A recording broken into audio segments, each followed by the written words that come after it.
What's up, everybody? It is Tuesday night, 8 o'clock on the East Coast. Thank you for joining me. It's Proper Royals Live. My name's Adam, and I'm not sure which way it shows up on the screen. That is Joe from Ball Pythons 9. I got to tell you, you might not know Joe because he's not huge on social media. But if you watch my channel and you were watching in May, there was an episode called The Coolest Ball Python in the World. And Joe is a winner of a coolest ball python in the world. So stick around tonight. We're going to talk about breeding projects. We're going to talk about some high-end ball pythons, and we're going to geek out on reptiles like we always do. So I'm going to hit the music, and we will start this show.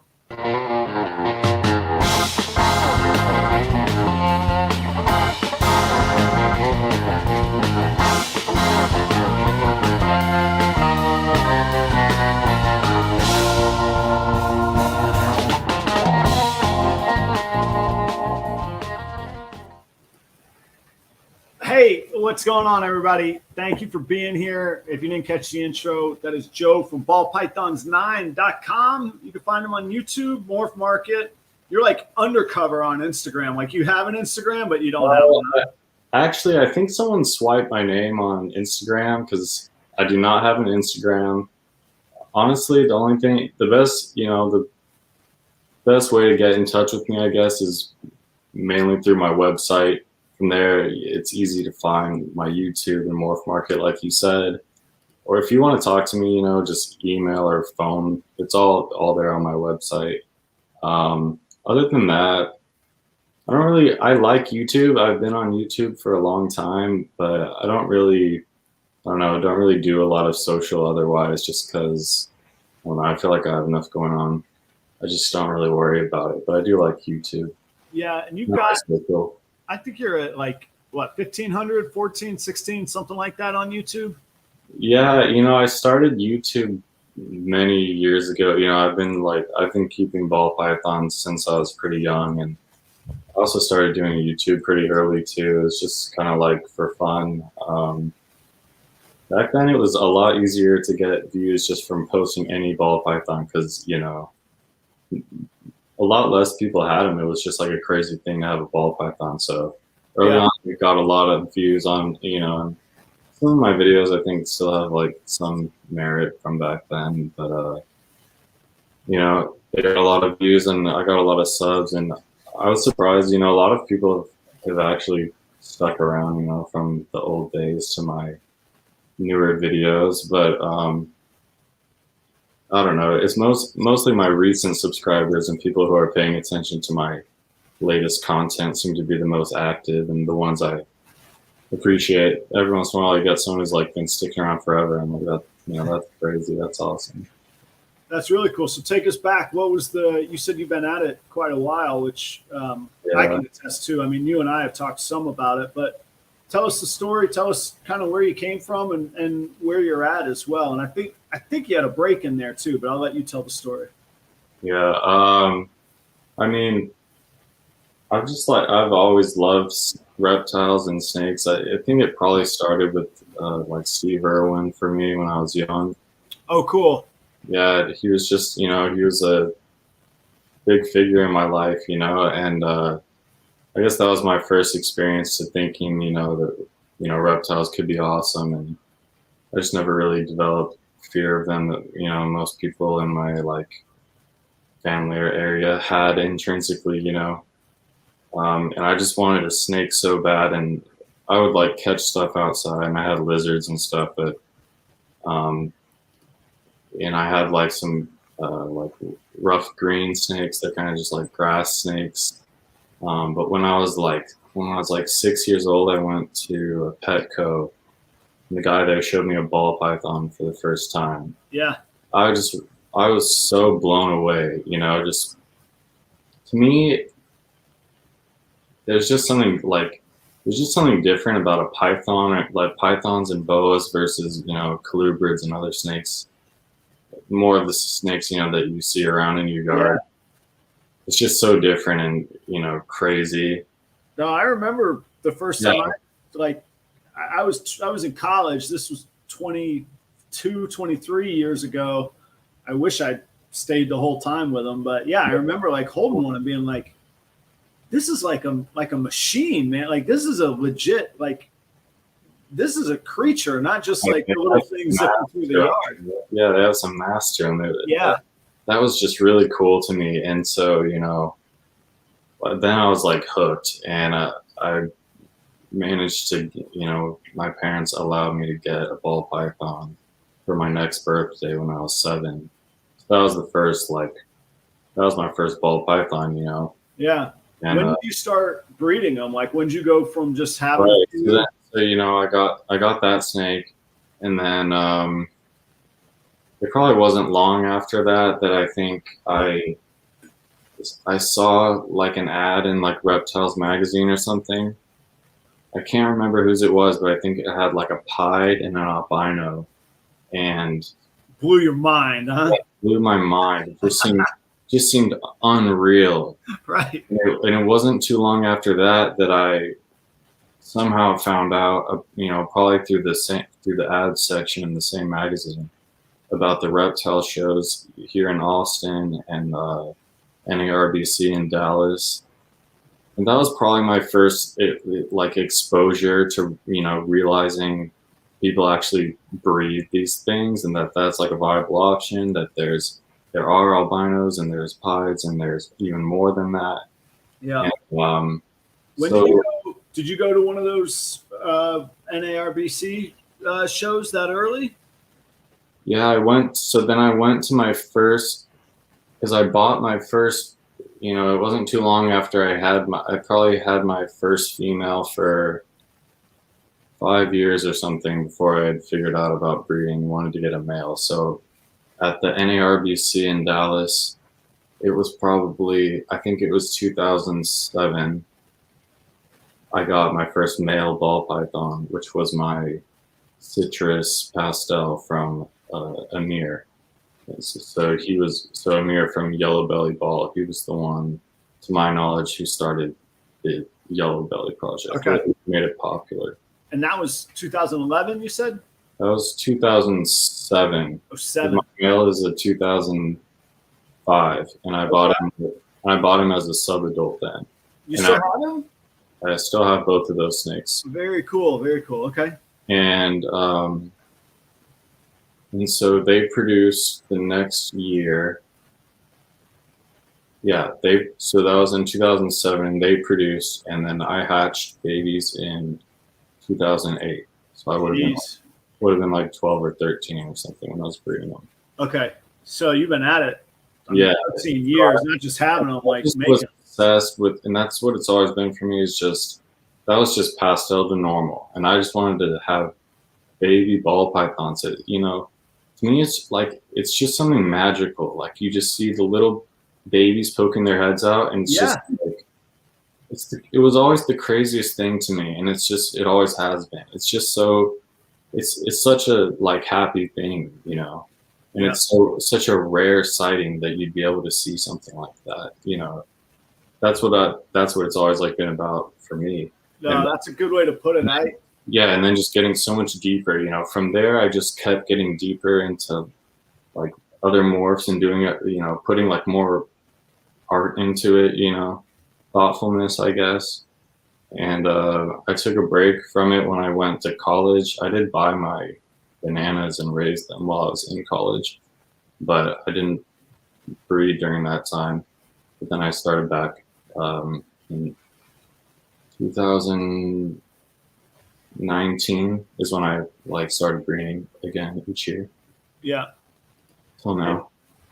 So tell that snake. Let me see if I can remember it. That snake. I gotta remember the backstory. Hang on. So I started doing this, trying to come up with my own little niche, because I remember I would see snakes and I'm like, man, that's cool. Yeah. And then, you know, you got to have something bombastic with YouTube and all that. And I was like, you know what? I'm going to start a series called The Coolest Ball Python in the World, which of course invites people to tell me I'm nuts and all of that. And you know, you make a statement and that's fine. And it's cool. So I was doing that and I saw your snake. And in those days, I say those days, that was like 4 months ago, 5 months ago, whatever. But in those days, I actually hadn't even screwed around with Instagram yet. And it actually was easier to find cool snakes then because I had no idea of all the crazy snakes being produced and posted on Instagram. I was just cruising Morph Market. Yeah. But yours stuck out to me, and what I loved about yours was just kind of how clean it was. The colors on it are beautiful, and then some of the spacing of the head pattern. I mean, I still remember that snake. It's incredible. Yeah, that is cool. This is let's see if I remember. This is a Super Banana Clown Enchi. And I mean, I say that's it, but yeah, right. That's it. That's how money that snake can be with that few combinations. And well, I remember thinking, like, how in the world would I produce this? And then I started thinking about, you got to hit the recessive, you got to hit the super, then you got to mess with the banana breeding sex tied or chromosome tied sexes. Yeah. And then it was like, oh yeah, all right, now I got to talk to this guy and learn about this snake. So that was how I landed on doing this video as the coolest ball python in the world for you. So tell us the story about the background on this. And I'm surprised to see you still have it. I'm glad that, not surprised, but I'm glad you still have it. Yeah, well, he just, he keeps getting bigger, and it's like the breeding season's here now. So, he's worth a lot to me. If someone had wanted to buy him, I would have I was still praying every day that no one would buy him, because I really want him. Yeah. And in the right hands, he's very valuable. And I thought that this snake would be valuable as a breeder, primarily. I always thought, as most people say, that bananas are better looking than the supers because they're higher contrast and more purple and stuff, and that the supers are too washed out.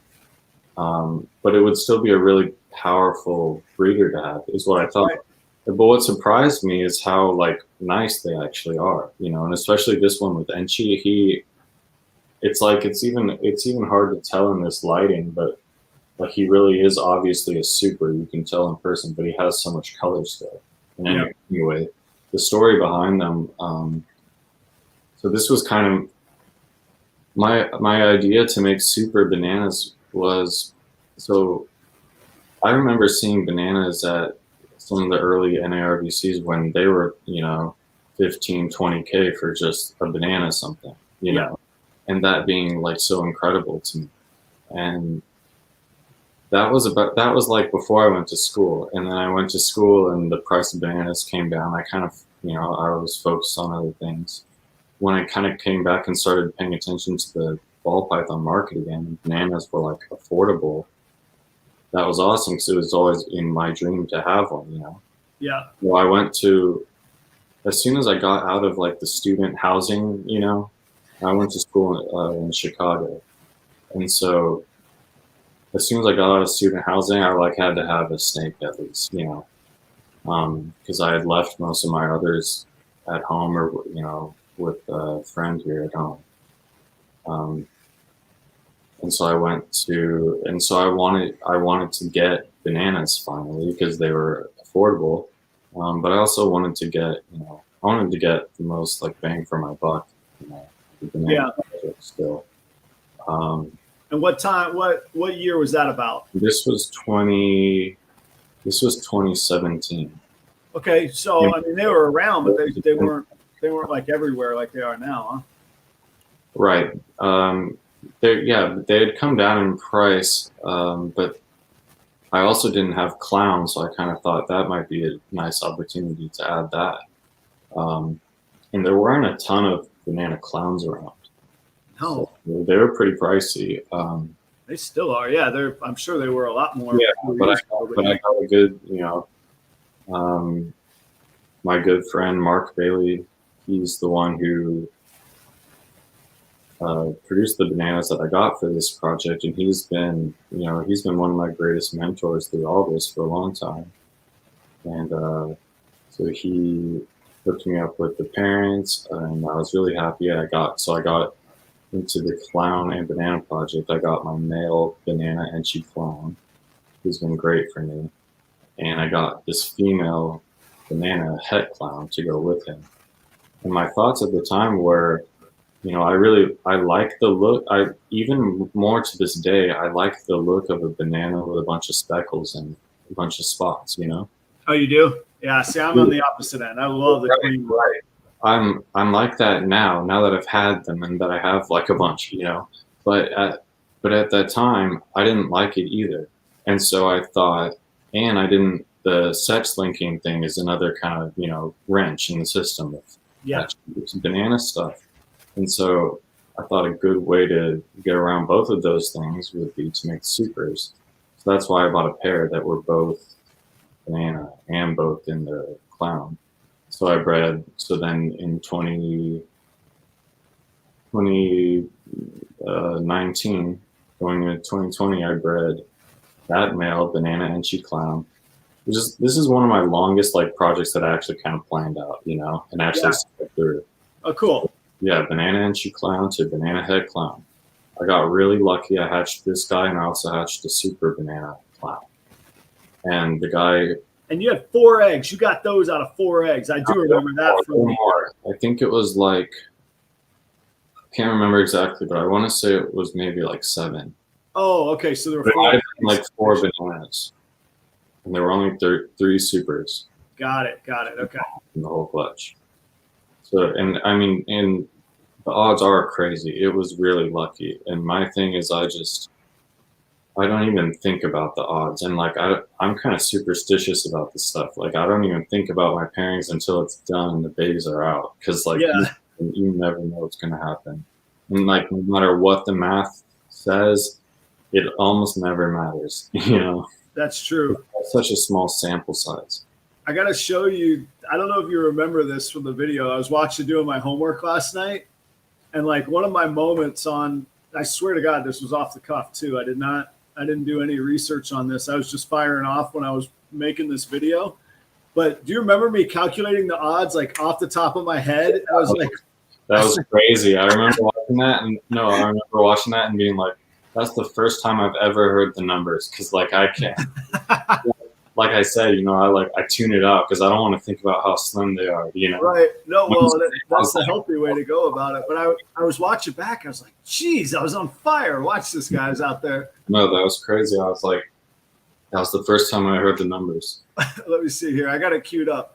There's a 30-second clip, guys. Check it out. Hit to make this happen. It's really, really slim odds to have pulled off the super for the het with the visual reading. That's only 50% production of a visual result. Banana to banana, I believe, only makes the super 25. So now we're at 25% of 50%. So what? That's down to 12.5%. And she would have only been 50% of the offspring as well. So we're down to what? 6 3/4%. So 6.25%. 6.25% chance that Joe had to make this animal on any given egg out of that clutch. So 6 out of 100. Killer job hitting this thing. Check my math. That was all off the top of my head. I swear that is not written on my notes anywhere. So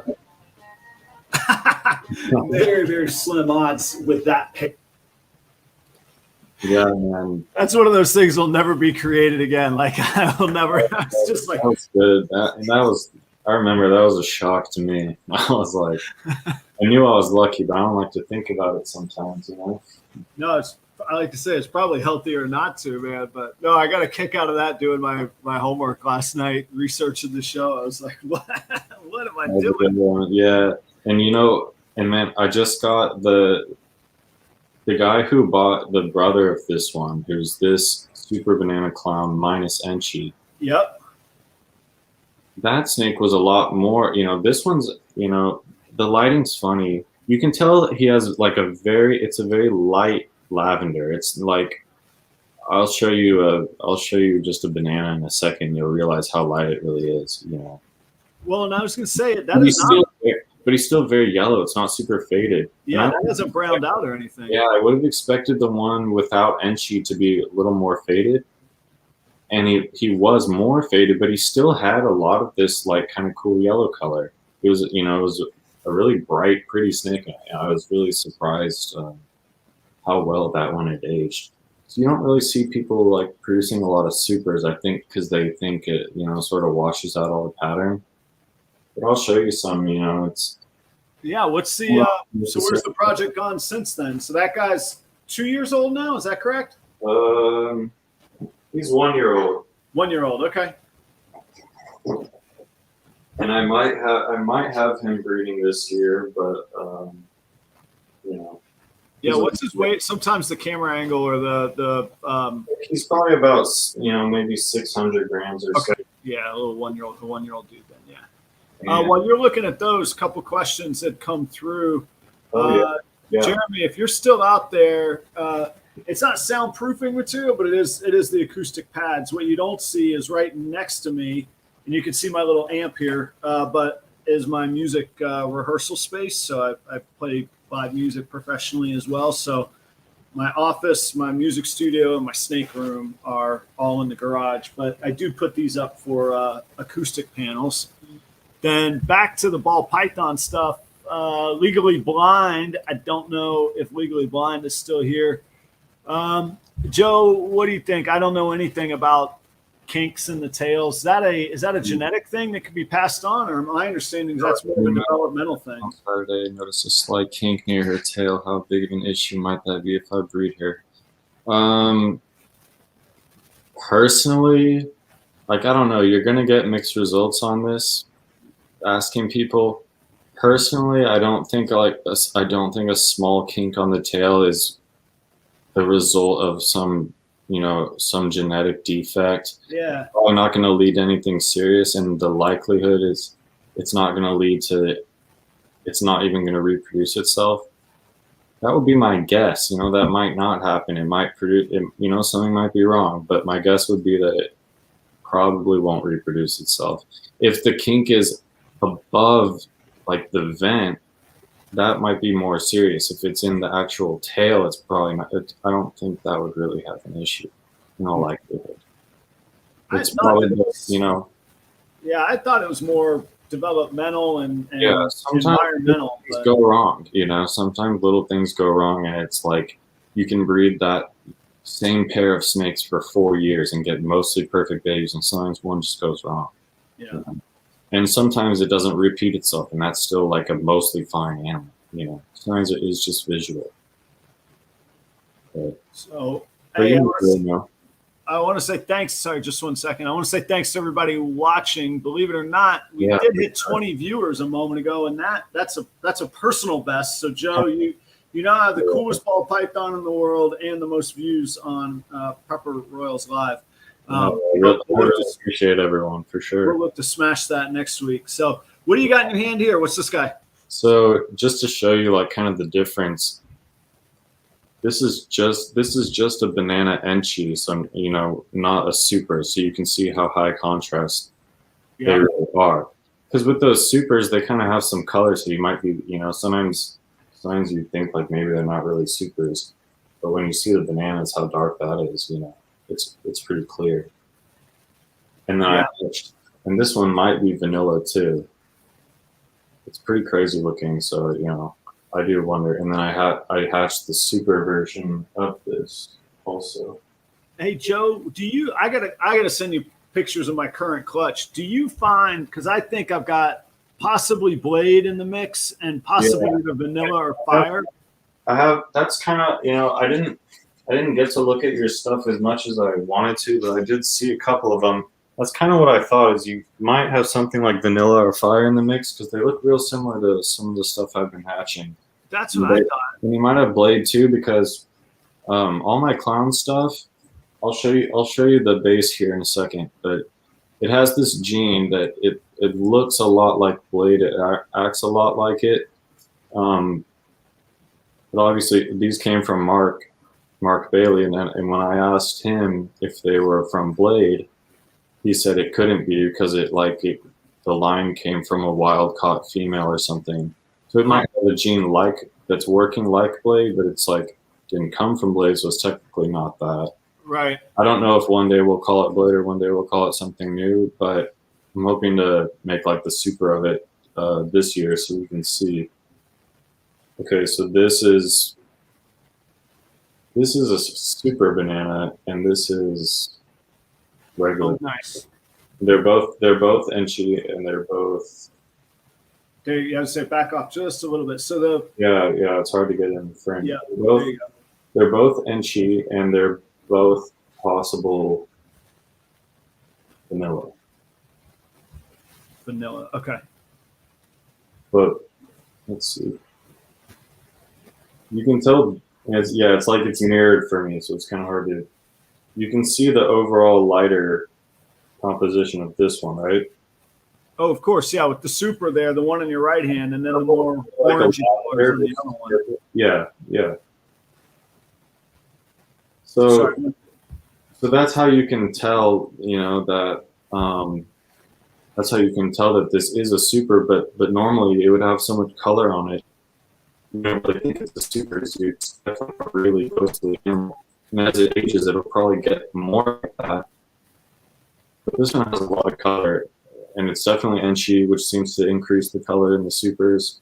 And it might be vanilla, which might do that too, So the ones It's a little harder to see in a combo like this. It's more apparent even in some of the other bananas. In this, I would say like, you have wishful thinking. You want to say they're vanillas, and they look nice to me, so I kind of want to say it, and I feel like I can talk myself into seeing it. I don't know if I'm really going to call it until like I hatch a super vanilla from it. That's right, because you got to stand by what you're selling to customers and all. Yeah, but I'll always say what it is. That's why I think I have maybe some of these posted, and I think I put possible vanilla for most of them because I can't say for sure. On some of these other snakes, I'm a little more sure, On these ones, I'm like, I don't know. I really don't know, and because I don't have anything to compare it to. I haven't seen many others, at least of this.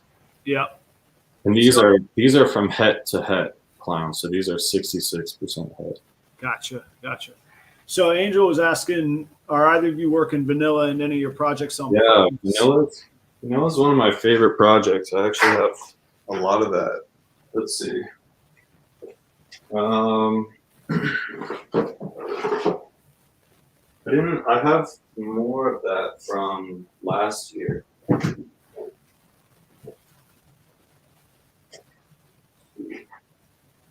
Here's like one of my super vanillas. I really like the vanilla like in the super. Tell us about that. What are the distinguishing characteristics of the super form? Well, let me grab a vanilla. So,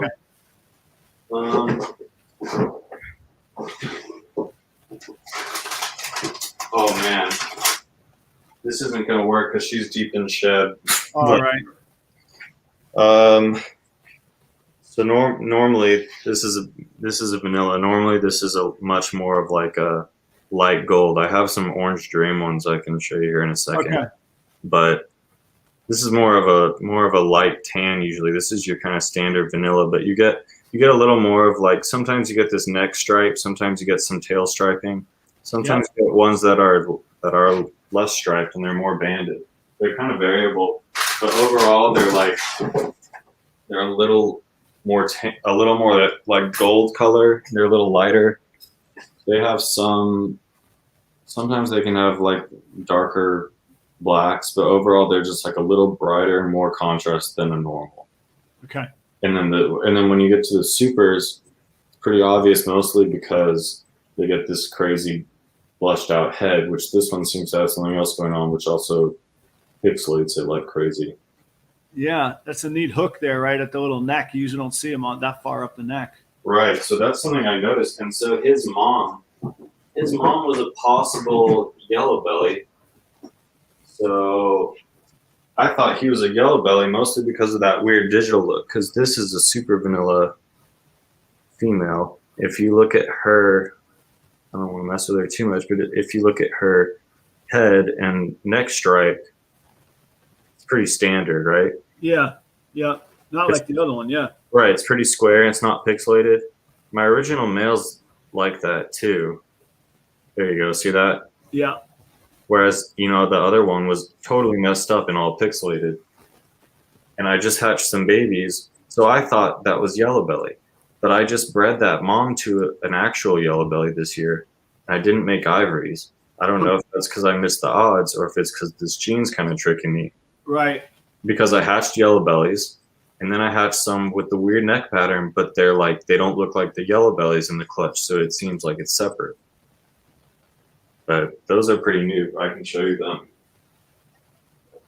Jeremy was asking, are those the old school bar racks? I'm not familiar with those. BARR racks? These white ones, no, they're not. The white ones are animal plastics. These are AP, and then this one here is an ARS. ARS, yeah. I have a really old Freedom Breeder over there that I still like a lot. Let's see, what was I getting? Let me show you some of the.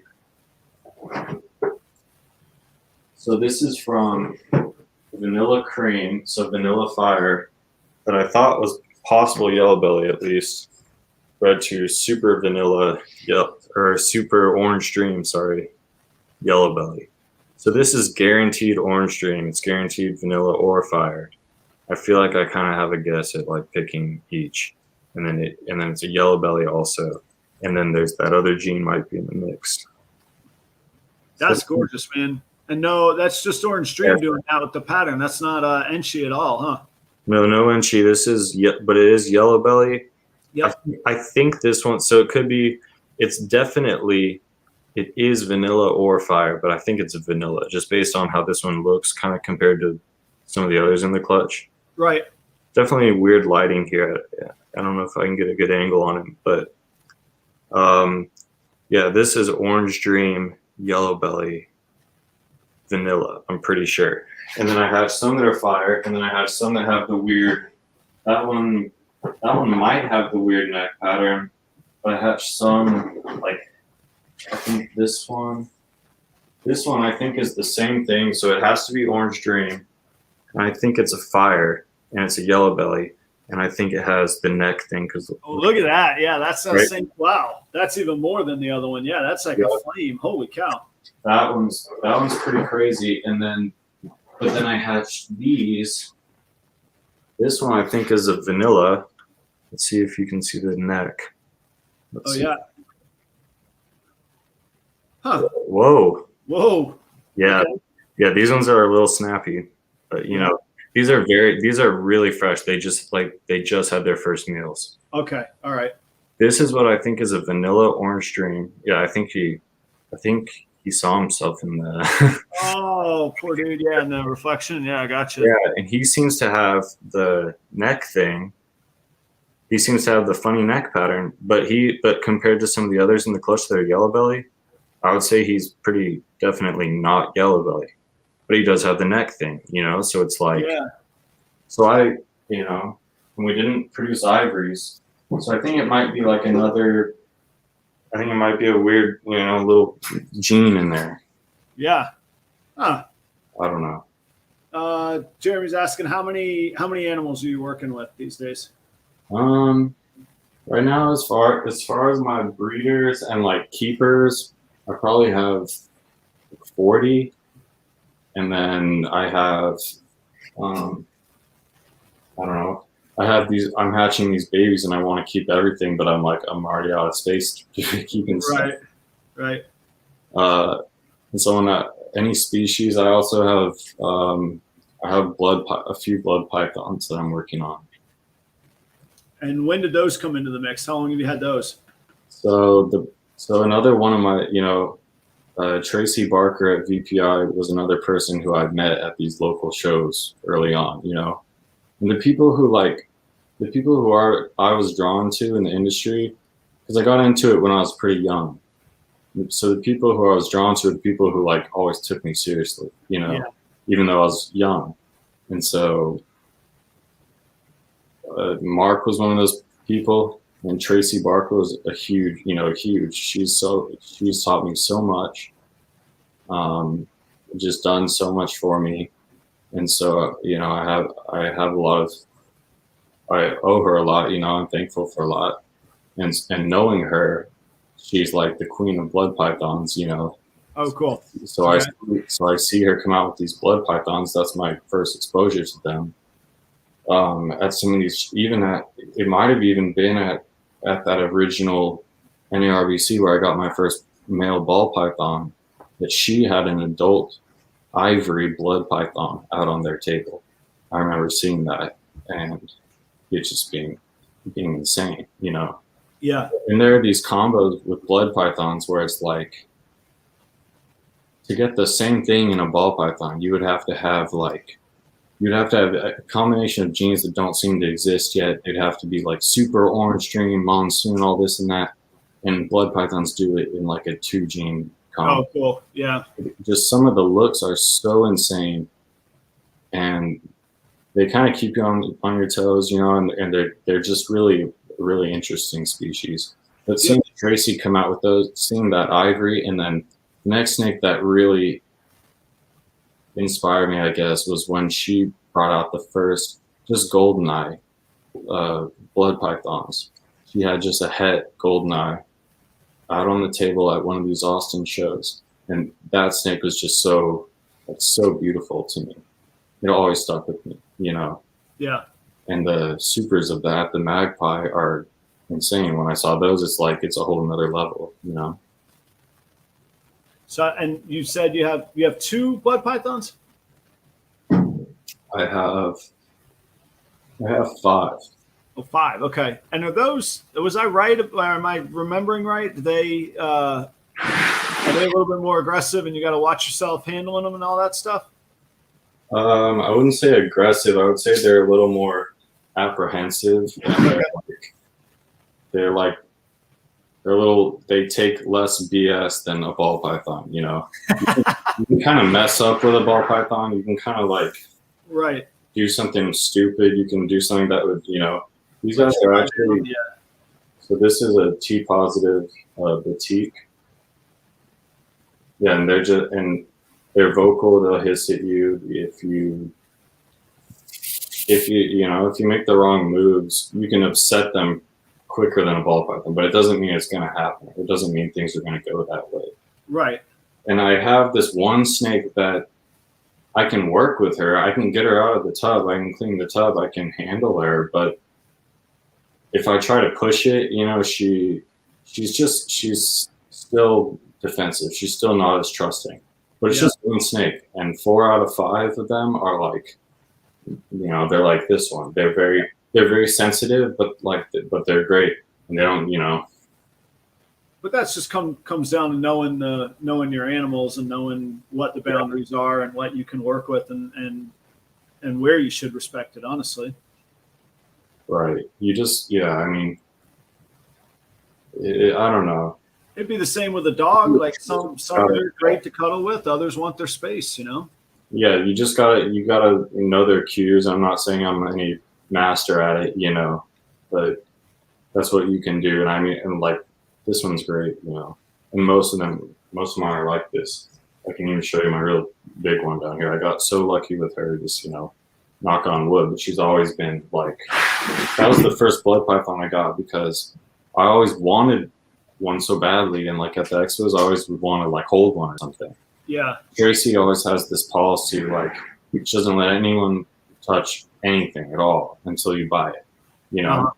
And I was like, please let me. I was like, I really want to hold a blood python, and she's like, you can hold it when you buy it. Yeah. And so finally I bought one at one of the Dallas shows, like a few years after my start, you know.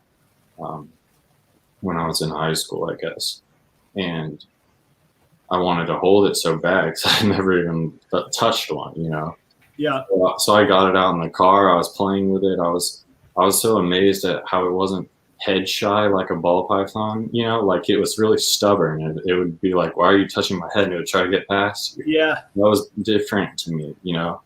But I'll try to get her out here. She's a bit of a handful. She was just always so great. And if I had done that with some of these other blood pythons that I've got lately, it probably like wouldn't have gone well. Yeah, it would have tore you up in the car. Yeah, but for some reason this girl's just always been like, she's always been great. She's really huge. She's a handful. Jeez, look at that. Yeah, but she's really sweet. She's beautiful too. Yeah, so this is a T positive albino. She's wrapping up on the chair here. Yeah, so this is a female T positive albino. This is the first blood I got. So that was in So she's 10 years old. Okay. She's probably like, I don't know. She's pretty heavy. Yeah, dude. That is, oh man, that's beautiful. You'd think she eats like huge food. Really, the challenge with these guys is they have a pretty slow metabolism, and you shouldn't keep them very hot. They will get fat. Like they will get, they will put on too much weight for their own good if you feed them big food all the time. Yep. The challenge is really keeping them at a healthy weight, so you don't end up actually having to like really feed large prey items. They can make a lot of use of, like, she might want bigger rats. I can feed medium rats like infrequently, or she can even eat small rats, know, and still convert so much of that into body mass. Yeah, it's crazy what these things can do. Compared to ball python, just such a, I don't know, just a different system, Yeah, so let's see. There was a couple questions. 403 Fauna, who is Mark, and Mark was on last week. He says, is it true they could break bones with their strikes? Are they that powerful? They're extremely powerful. They're pretty smart. They don't like I have a few that might be defensive with a human, and then a few that are a little like they always have food on their mind, Yep. Those are the bites that would be more painful, because when they go for their prey, it is like a serious slam sometimes. It's crazy. Yeah. But you just have to know the snake. You have to know its moods. You have to see when it's like pupils are huge and looks like it wants to eat you, or when it's thinking, Yep. They're good once you get them in the right mood, but they're a little more sensitive like that. I don't know about break bones, but it's a strong strike for sure. Serious power. Yeah. I like a fool, and I was fine, but I was coming home from work one night up in North Carolina, and there was a big copperhead in the road, and I actually had my hiking stick with me. It was probably pretty funny because in those days I was wearing a suit and a bow tie to work. So here I am with my hiking stick trying to check out a copperhead. Man, that thing hit that stick so freaking hard, man. I hadn't felt the power. It was incredible to feel that. And that snake wasn't anywhere near the size of that blood python for sure. Those venomous snakes, though, too, they have a hidden power as well.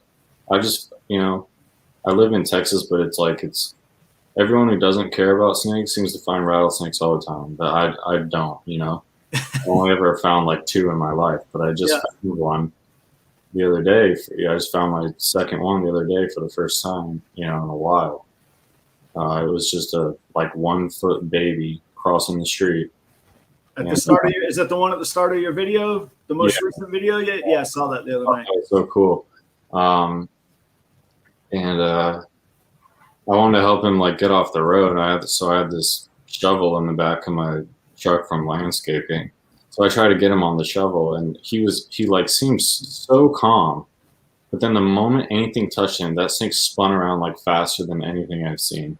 And he was so fiery, just biting an inanimate object, That's when they're pretty bad. Yeah, exactly. Don't do battle with that. Yeah, I got him off to the side of the road, and hopefully he was all right. Right. Hey, Mark, you commented earlier you need Orange Dream in your collection, man. I got a bunch of Orange Dream. Just talk to me, man. Well, let's work something out. I'll take care of you on a OD ball python, man. You've been good to me, Mark. I'll take care. We'll work something out. Yeah, so I miss any of these chats. Definitely drop your question again if you have one. Well, let's take it back to ball pythons. What other recessives are you working with other than clown, if any? I do have others. Let's see. I mean, my biggest other ones are a Desert Ghost and a Xanthic, and the mix of those. And then are you up to visuals on those, or are you still working with hets or working on them into your projects? I have visual double hets, and I'm going to be attempting to breed that stuff for the first time this year. So yeah, still in its infancy, but see. And I'm visual double hets. You're throwing me off. I don't know what you mean visual double hets. Visual and double heads. No, I have like visual that are het. Like, Gotcha. This is actually not one of those, but I'll show you. This is just my fired Desert Ghost. You know. Oh, nice. Yeah, man. Whew. Yeah. And you said that's your female? Yeah. So Cool. How far out is she? What's she at? 800 grams? no, she's a little bigger. She's maybe 1,000. Oh, cool. I don't know. A lot of these females I haven't really like been pushing hard or anything yet. That might change here in the next few months. You know, we'll just kind of see. I have a lot of like first time girls going this year that I'm just like, it's kind of like we'll see. You know. Yep. I would be really thankful, but at the same time, I can't expect everything. You know, from I get it. Yep. they do.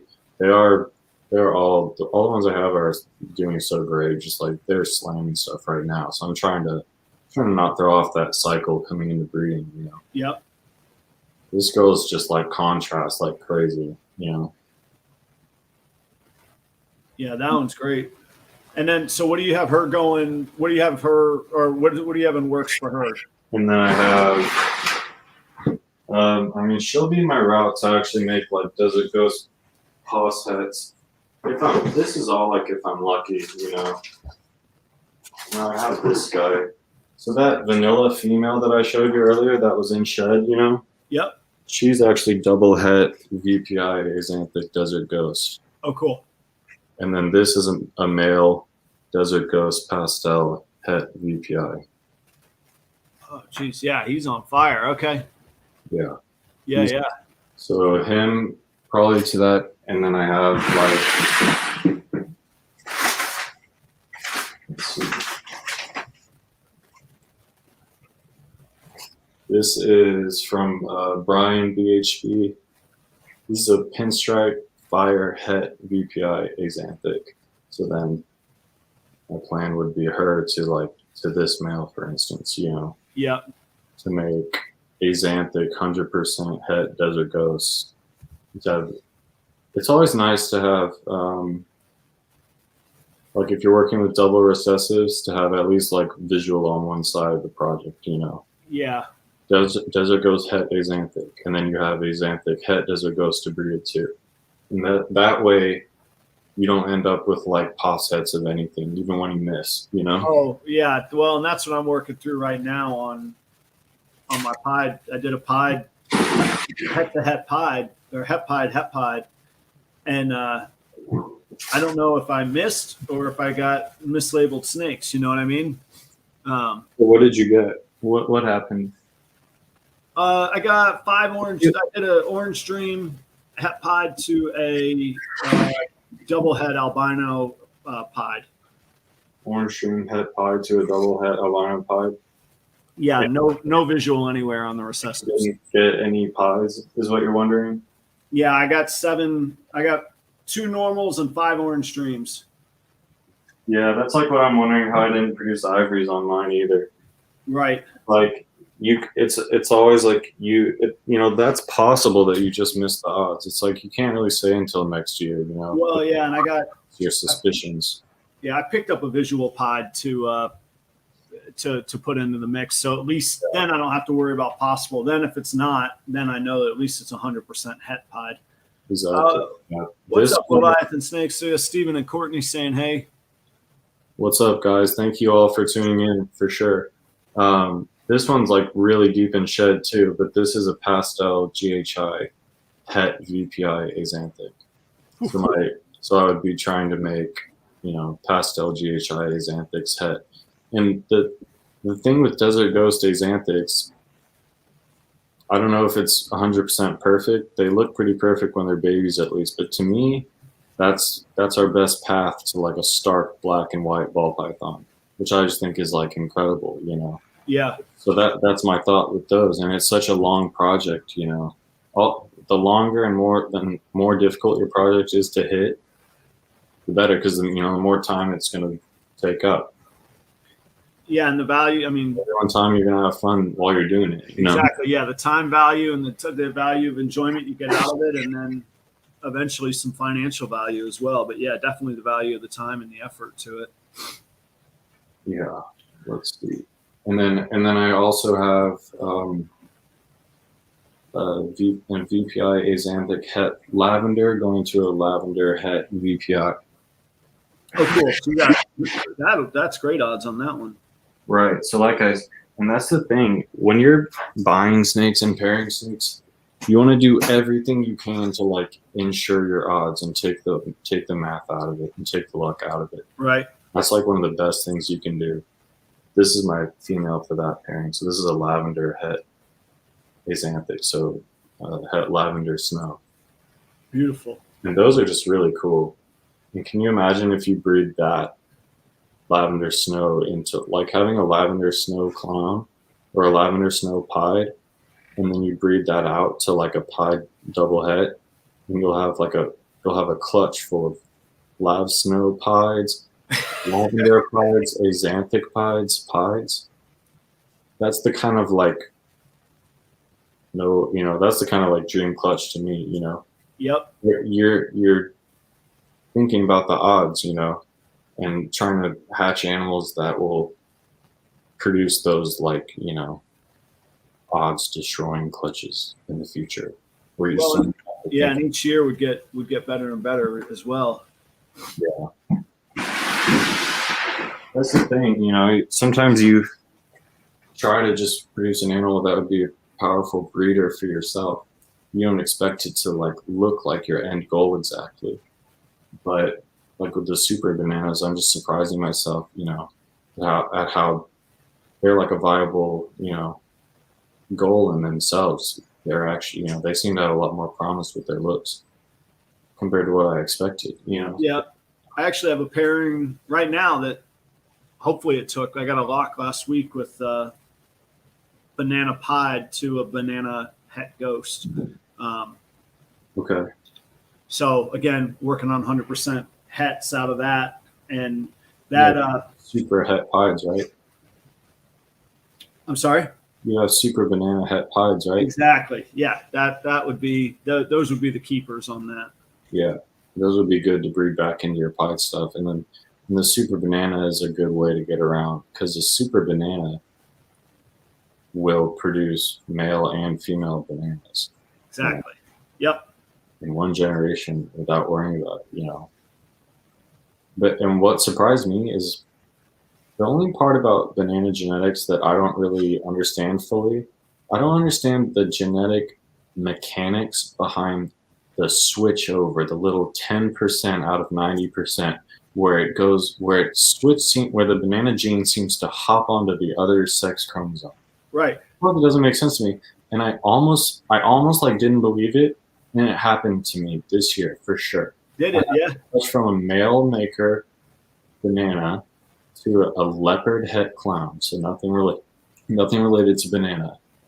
And I hatched that clutch should have banana male makers and female non-bananas, right?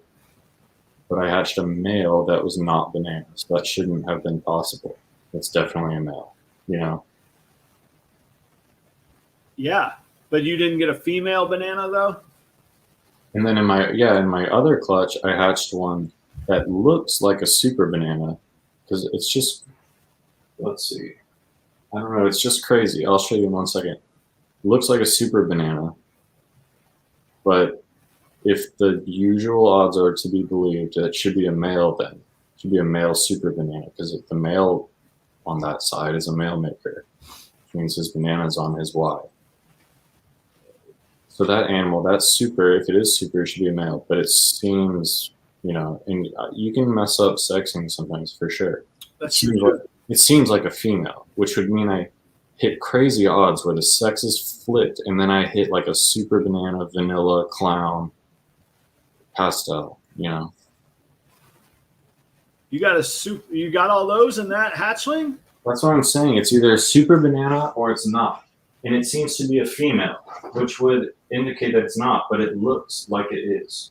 I mean, you breed enough bananas. I would trust your judgment. I don't know. It really is hard to say sometimes. They change as they grow. You think the pastel's washing it out some? Definitely. The head is just like nothing. It's like tiny dots. Yep. I feel like so this one, it's definitely a clown. It's definitely pastel. It's definitely banana.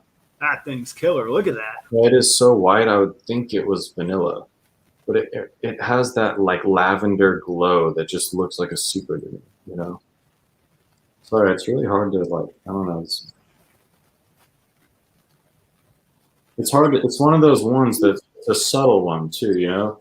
Yeah. These snakes, they view so much better in person. Yeah, but look at that. You could even see it. The yellow into the white to the purple, Yep. and then the orange on top. Woof. So if this is a super banana, then Hang on, pop it back up there. I didn't put you on the solo. Hang on. There you go. I don't know. What do you guys think? Super or not? And then I'll show you one that's like that I don't think is super. Man, that's a beautiful snake, dude. Congratulations on that. Woo. Thank you. Yeah. I'm always so thankful when I hatch stuff like this, you know. It's the ultimate goal for me. I want to produce things that are artistically nice, you know. And a lot of times that happens to be stuff that's more rare, and that's really the main, you know, that's the main driving factor in if something is high dollar or not, is the rarity. So a lot of times when you're pushing a combo that's really hard to hit, you hit stuff that's rare, and it happens to be that way. But that's not my motivation for like how I pick a pairing. You know, it's because I have like a look in my mind that I'm trying to achieve. You know. Yeah. Or you have a look that you don't know what it's going to be, but that idea like excites you. You know. Exactly. Yeah. Like you see what it comes to. Exactly. This is one that. Whoa. Ooh, okay. No, I'm good. Took a little fly there.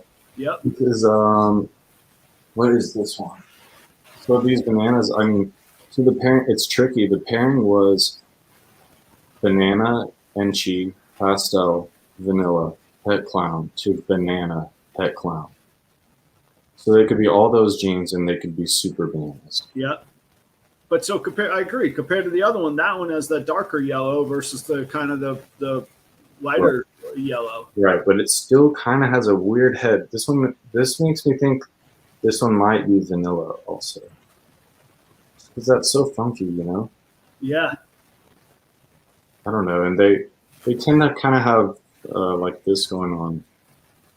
I can show you one that doesn't have the banana.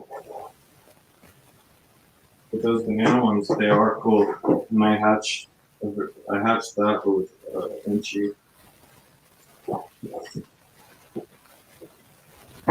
Yeah, so someone asked about like vanilla.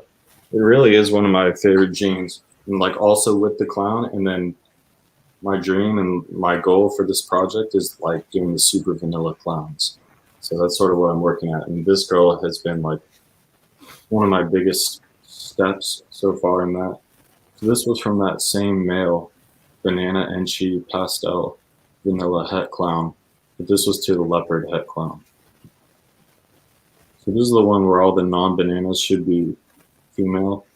And like, this is a female. But I did get a male. I'll show you in a second. Yeah. And that one you're holding. Yeah, what do you think about this one? I think that this is a vanilla clown. And you know, my male has that weird blade gene going on. And it was from a leopard, but I didn't think it was a leopard because I didn't think leopards had like eye stripes. So, but what do you guys think? And do you think that one's pastel or just vanilla clown? No, I don't think this one's pastel. It's just a little more brown in person. I know it's hard to. Yeah. I know it's No, hard. I could see it. It's man. Well, let me grab my male clown. I'd be interested to see what people thought of mine, especially with guys like Jeremy on here as well. The one who produced the weird bananas that you don't know about, right? Yes, that's the dad. Let me get him. Yeah, I don't want to get the babies yet, but let me get him. Yeah.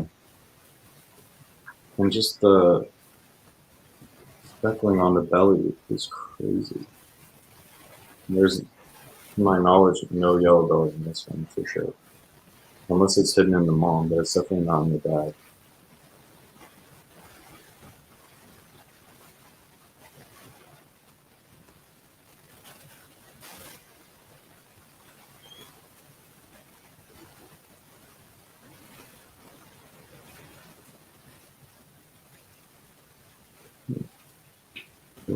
Both have calico as well.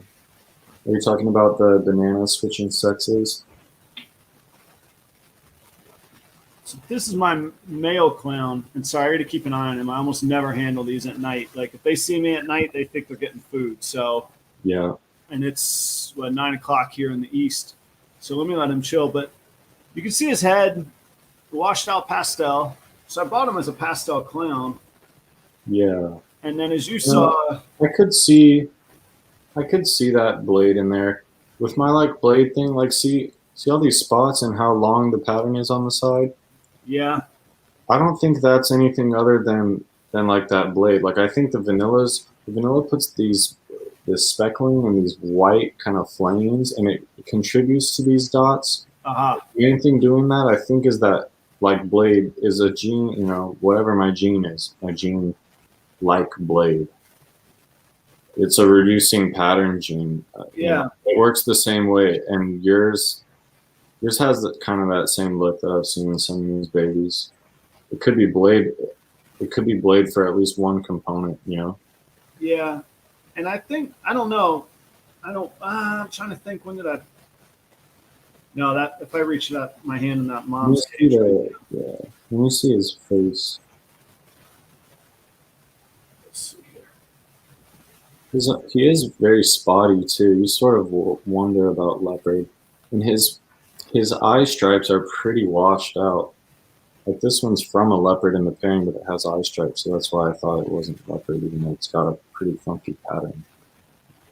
Yeah, this guy really doesn't have much in the way of eye stripes. Yeah, I feel like it's possible with your guy, but I don't know if I would really say that definitively. I feel like it's more likely blade or something else, or like you said, a lot of your babies kind of seem to have, like a fire look or something. Yeah, maybe a vanilla or a fire from the mom. Okay, yeah. So you think the mom might have it on that side? Maybe. Do you have any mature bananas with vanilla or fire in them? Only my let's see. Let me think. I have babies that look kind of like the ones you hatched. I don't. The only old one I have is this guy that I've been talking about as the sire for most of these clutches. But he's also pastel and cheap, so it's like it's not a very good comparison for your clutch. But I have babies that look like what you're talking about. That they might be vanilla. So if they have vanilla in the pairing at least, So if yours looks similar. Let me grab the mom real quick. Like I say, the babies are just going through first meals. Yeah, let me see the mom. Wow. Okay.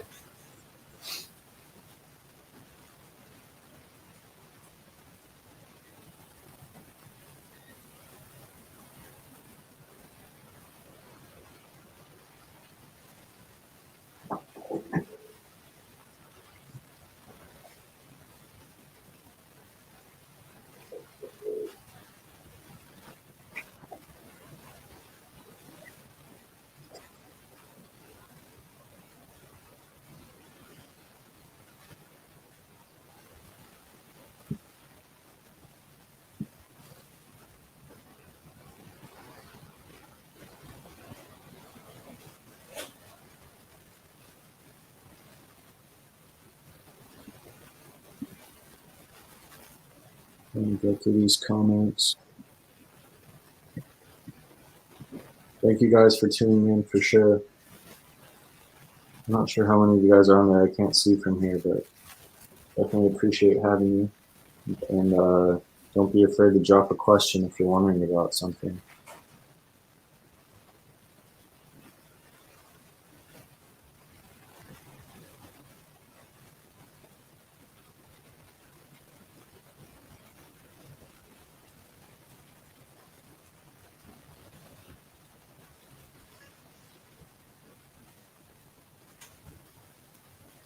So this is Mama, and she. Whoops! Hang on a second here. Here we go. And again, the light always does weird things, but she still has a lot of oranges on the side and a lot of those lavenders on the side. So she's at least pastel banana, right? I only Pastel? I only have her as banana het, but she could be pastel. I don't know. It's really, the lighting. Yeah. It could definitely not be. Let me see.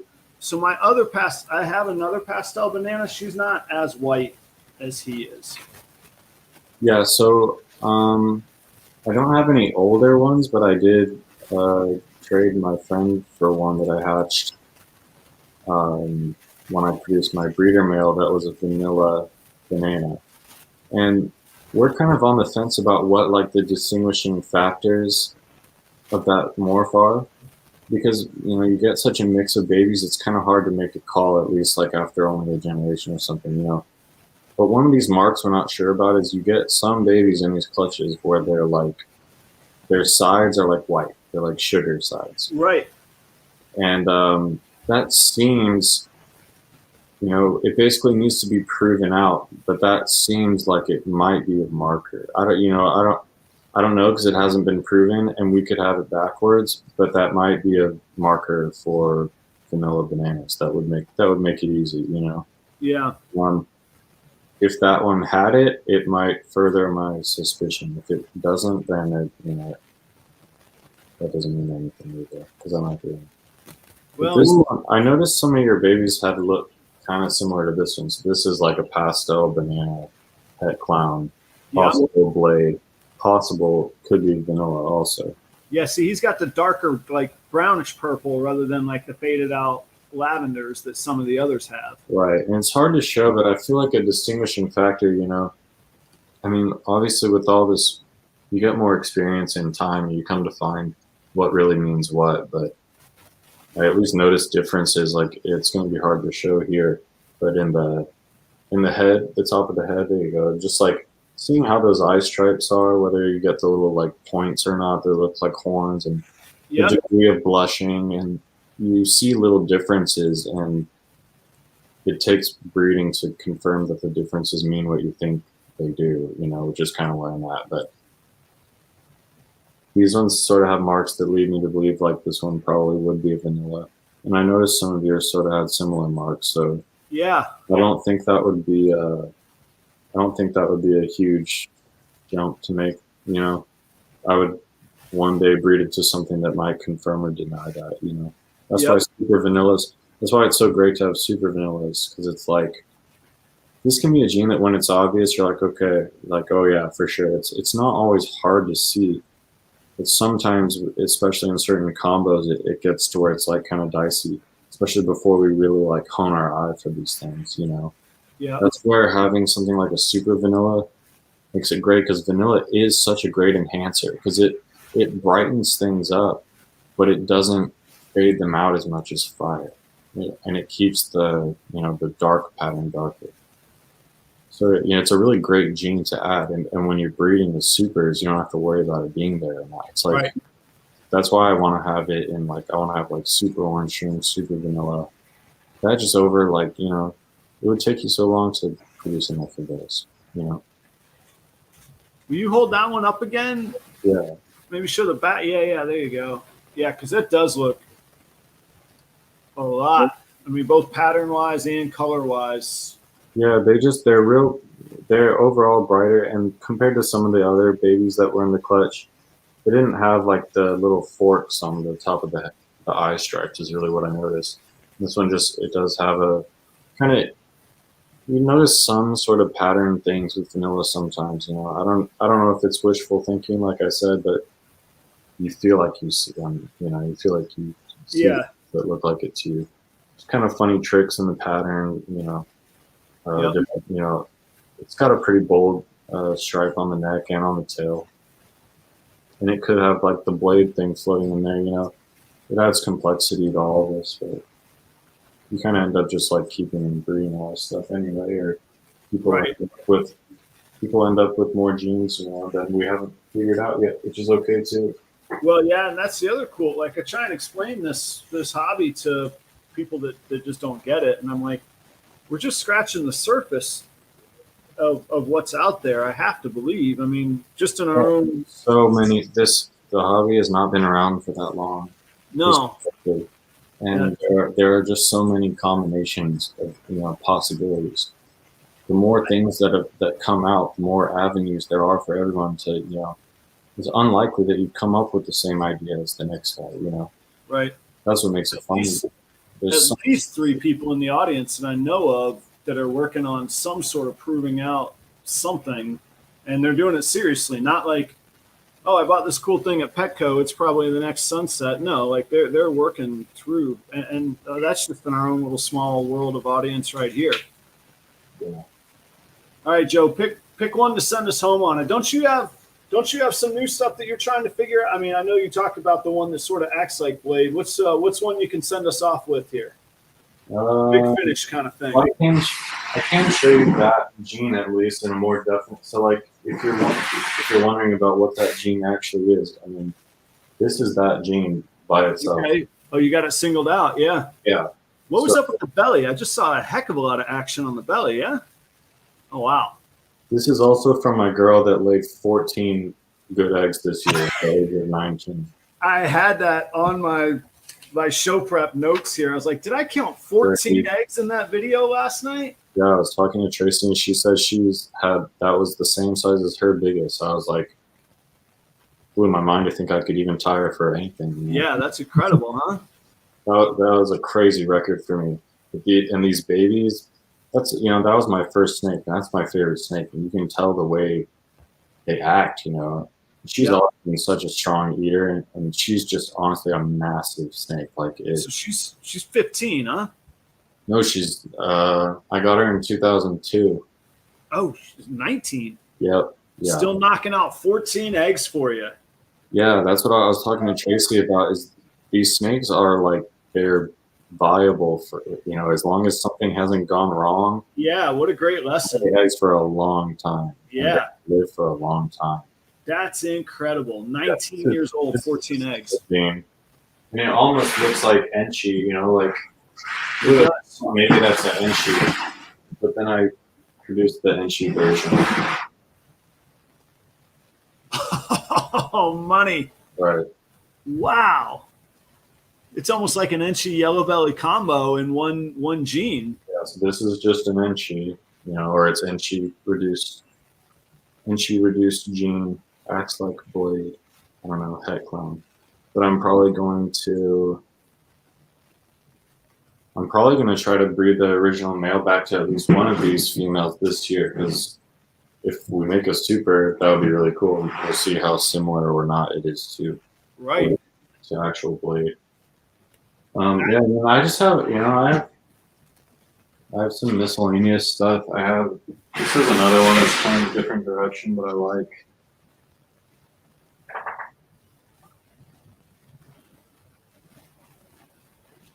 This is mahogany. Oh yeah, no cinnamon or black pastel. It's just mahogany doing that. Not for all we know, you know. Yeah. Okay. It's a funny one, but all it was sold as is a mahogany, is what we know, you know. Wow. Keep going. My video. Okay. We'll be right back. You're good. But yeah, I have a lot of bright stuff. I really like the bright stuff, and like back when I was a kid, and most of my snakes were like brown. I would always dream of having, you know, a lot of bright colored snakes. Right. Yeah. Of course. It's, you know, why we end up. Yeah, I always wanted that, you know. But at the same time, I mean, this is probably more fitting for what I actually like in the end, you know. All this dark stuff is really cool. And I'm thinking, he's still kind of small, but I have this male growing up, like for he's very hungry.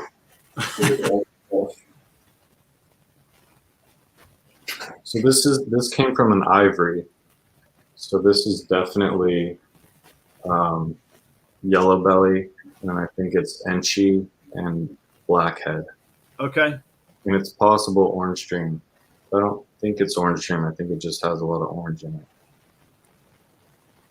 Here's his head. Yeah, it does look like that last one does look like a black magic. I don't know. Mark was telling me when they first came out what they were called. It's something similar to that I like. I can't quite remember. Yeah, I'm thinking this male to that female. That one's got OD in it, no? That's what you think, right? But I've seen a couple other yellow belly and sheep blackheads that they do have a lot of Oh, it could orange. have a blackhead in it. Okay, yeah. Yeah, Not it could. can It do be- have it, it yeah. can trick you, yeah. I would love it. I would love for it too. Even it might be. Those I don't know much about blackheads, but yeah, it looks like OD to me, man. That's cool. What's the top look like? What are the patterns doing? Oh yeah. Oh, I don't It's know. like Yeah. this Yeah. is that. That's the Enchi and the blackhead. They kind of in it, like at first, some of my friends didn't like see the Enchi, but I just feel like I can see, blackhead and Enchi, they kind of clash. Like it looks nice, but it's kind of hard to, they kind of fight each other, so it can be a little hard to single out, I think. But it makes like it where it kind of gives this stripy look to the blackheads, whereas it's more irregular usually without the Enchi. Yeah. Yeah, the orange stream usually gives it some saddles over the top. There's not a single saddle across that one. Yeah, the OD, from what I've noticed in these from the vanilla is it does really seem to clean up the pattern more than I expected. This is one. I'm still like on the fence about. I just finally posted some stuff for this year, like up on Morph Market. I still don't know if I'm gonna post this girl or not because it's a hard decision sometimes to to know if you should sell some things and move forward in purchasing, or if because my gut is to keep everything like this. And that's Desert Ghost there? Nope. No. Right? You're right. This is pastel Enchi vanilla. Okay. Het clown British pattern jean. Look at those stripes. Yep. Killer, just on fire, man. And this is a female. And then just real quick, I'll show you the leopard version. And then this is my male that, defied the odds with the sex linking. So being a not banana from a male maker male, this should have been a female, but it's a male.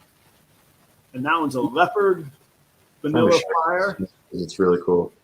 This is a leopard pastel Enchi vanilla, 66 het clown. The other one's 100% het clown. This That one's thing's 66. killer. Look at the head stamp on that thing. Right? Isn't the head amazing? It looks almost like Krypton or something, man. Yeah, Wow. exactly. When I first saw the head and the egg, I was like, "Oh my god!" Yeah. And what's so Seriously, cool about this one? I don't want to set in too much, but even his tail has pigment. Like his tail is yellow. Yeah, I see that. Look at that. Huh. I'm trying not to bother him too much, but yeah, leopard seems to be one of those things that can affect the belly. Yeah. It can affect the underside pigment, which is pretty cool. Yeah, I was kind of happy this guy turned out to be a male, because I wanted to get my vanilla mixed with leopard into the clown project. And so if he proves, then I would have it in this one, which is pretty awesome. Yeah, you can get him to work quickly too. Hey, while we got everybody still so on. Cool. He just looks so cool. I kind of had to keep him, Yeah, just visually, he's awesome, man. Yeah. Hey, while we still got everybody on, Bod's Exotic Reptiles, that's Jeremy Bod. He is going to be the guest on the show next week. And Jeremy's been awful good to me and supportive on this show. We met briefly in Daytona, although I didn't introduce myself. I don't know that he recalls me, but we met briefly at the Daytona show. Been at it a long time. I don't know exactly how long. I got to do some more homework, but I've been at it a long time. A good authority and a good dude to me. And Jeremy, I feel bad about skipping your call last night. I had to was feeding my family. He was helping me work through some pictures of snakes and all that as well last night. The feedback on the banana clutch has been just really, really cool and cool community building. So tune in next week, Tuesday at 8 p.m. Joe, that thing is killer, man. So tell us one more, where's the next recessive that you don't have? What's exciting to you out there? What's exciting that you don't have? I don't know. I almost feel like this is getting to be a bandwagon opinion, but The tri-stripe, I still don't have it all, and I really like them. Okay. I think there's a lot of potential. For me, I do like those like strong jeans where you have to struggle to think of something that's gonna like be able to fight with it. You know, like clown. I feel like for a while we thought like clown is so powerful. You know, it Yeah. was hard to find. It was kind of hard, you know, for people to see the possibilities of clown until we really, you know, started doing it. I feel like tri-stripe is another one like that where now at the beginning we're like, you know, what could possibly change tri-stripe? It's so, you know, it's so crazy on its own. What could ever, you know, what could make that better or worse? Intrude on it, yeah. And it's one of those ones that's like kind of hard. You know, some combos you can sort of predict how they would work, and like I've seen a couple produced that are awesome, and then some you just don't know how it's going to work, and that's always exciting. So I love those kind of pairings. That would be a recessive one. Like I still wonder what the like tri-stripe clown's going to look like.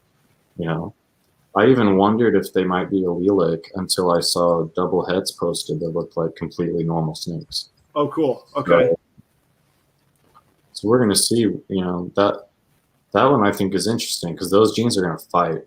Yeah, DG is also one. Obviously, I already getting into the DG mixing it with Xanthic. I just think that's the key. I always say like contrast is key. The contrast is key, you know.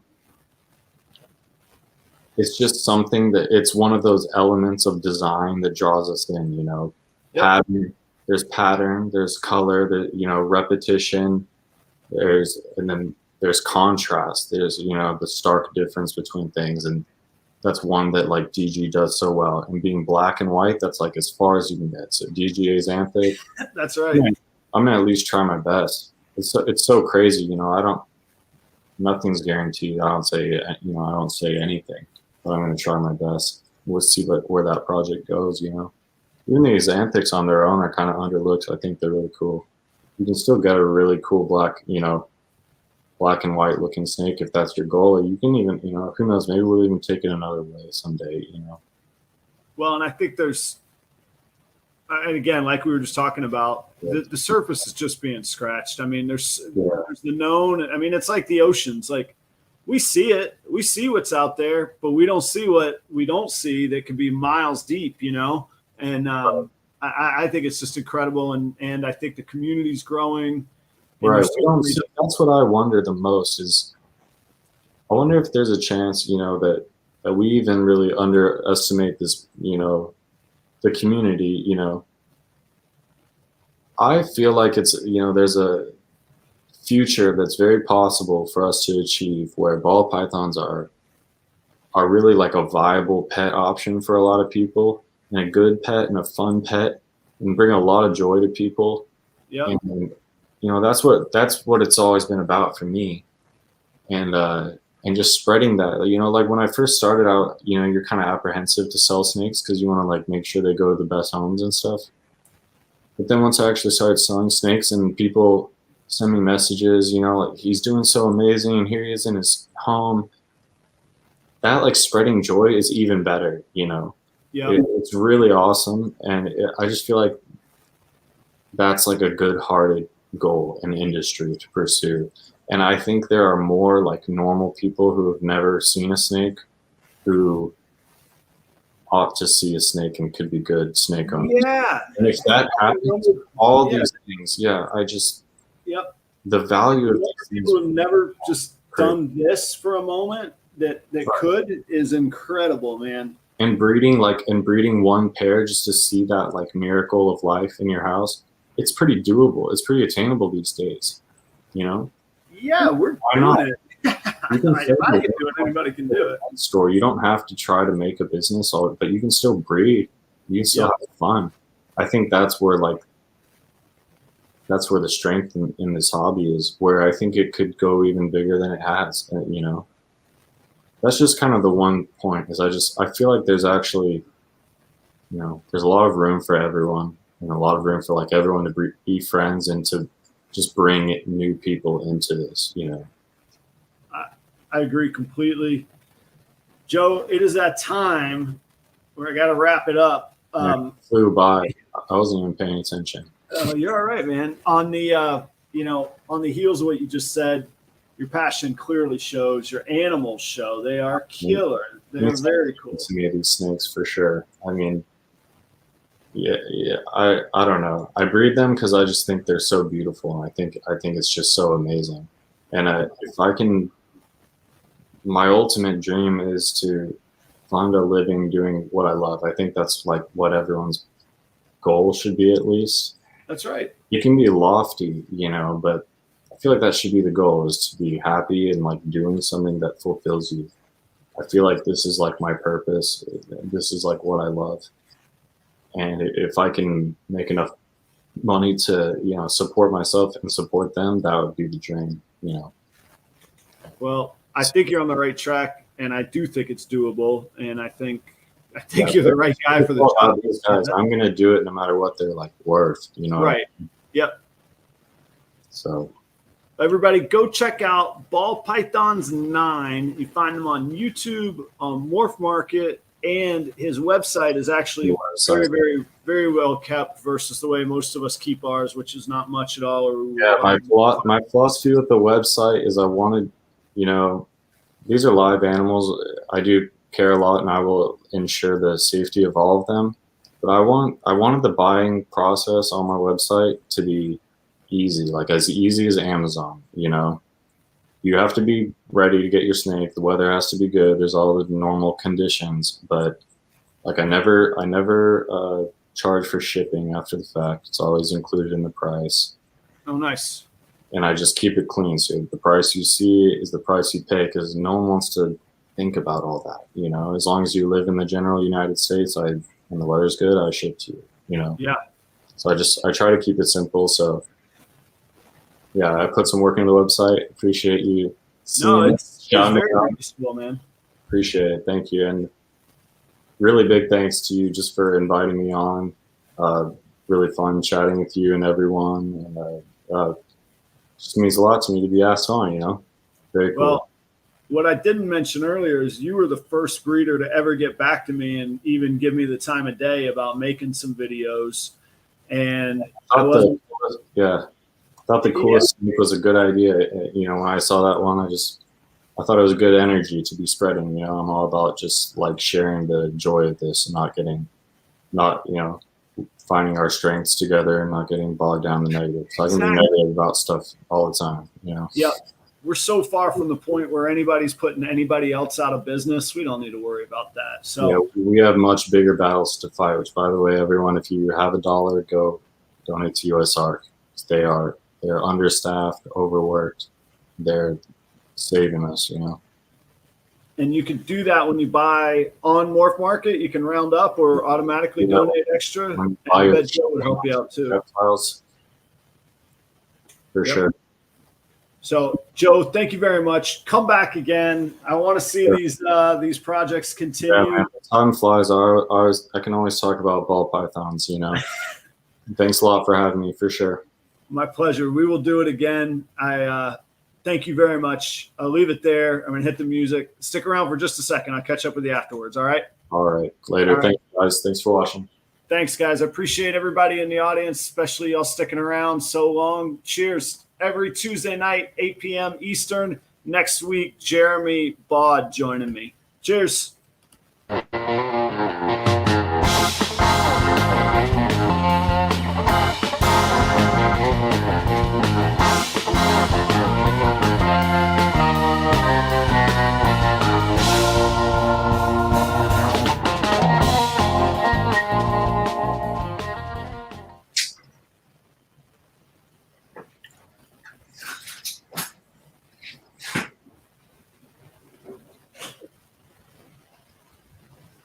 Sorry, Joe. I was just putting my girl up. No worries. Let's see here. And we're still on. So let me end the broadcast here. Later, everyone.